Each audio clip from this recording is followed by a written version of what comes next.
In the Autumn Budget 2024, the government confirmed significant changes to how pensions will be treated for inheritance tax, known as IHT, which are set to take effect from April 6, 2027. In short, pension funds, which are currently free of IHT, will now become liable to it from that date.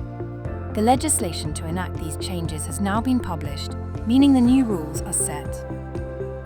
This is enough to shake up financial planning for individuals and their families. This has many implications.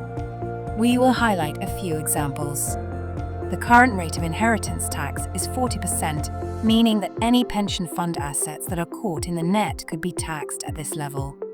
Inheritance tax is applied once an estate value is above what is called the nil rate band, and each individual has a basic allowance of £325,000. This means a married couple have £650,000 in total.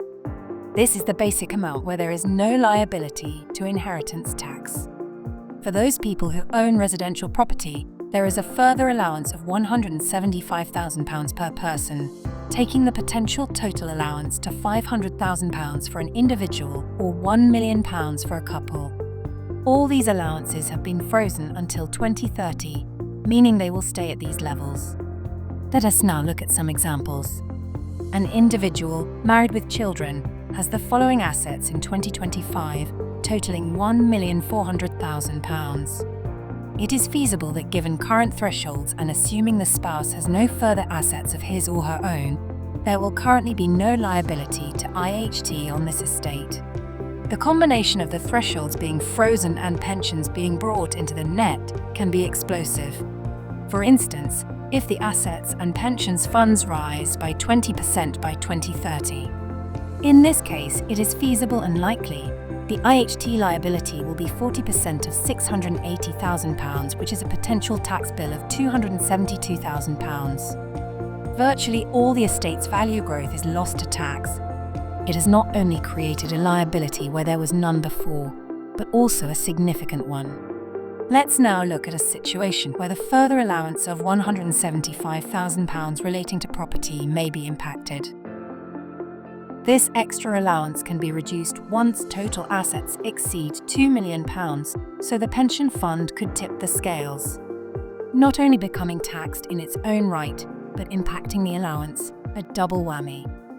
Currently, at or after retirement, it is common for individuals to draw income from their assets which may be subject to IHT and leave the pension to keep accruing value, as it is not currently in the calculation.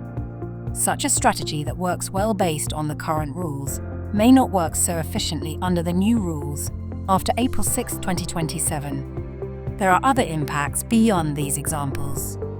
The clear message is that the certainty of this changing alters how you might best approach your planning. IHT is always something that needs to be tackled well in advance and balanced against many factors, and is going to vary from individual to individual based on circumstances. Although the effective date for the new rules is not until April 6, 2027, the need to review plans is now to see what effect this would have. If you have significant pension fund assets, it is sensible to get ahead of this at the earliest possible date. At Home and Finance, we are here to help you with an individual review, helping you to assess how this may affect your decision-making. It's worth noting that both the initial call and first meeting are held at our expense, and all costs are agreed before you choose to proceed.